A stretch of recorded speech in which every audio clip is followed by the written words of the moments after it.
Hi guys, so in this section we will learn about how to create a web link. Web link is nothing but to redirect from our web page to a different web page. Okay, so for this we have called anchor tag A. This is the anchor tag we will use there, and inside anchor tag this is the attribute href, which will be having the actual uh, URL. Okay, so for that what I have done, I created one paragraph. Okay, inside paragraph I written the click on this, and this is the our a tag, anchor tag, and href will having the actual website, and this way we use, so no need to close here.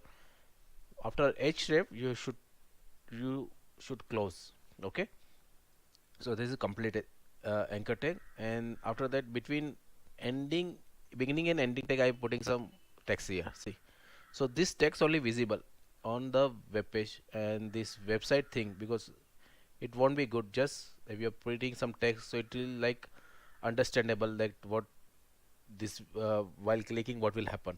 Okay, so let's see what will output of this. Okay, just I am opening this web page. See, so search, please click on this is paragraph, and this is our anchor tag, and this is search on Google text, and when you click on this it redirect to google.com. Okay, thank you.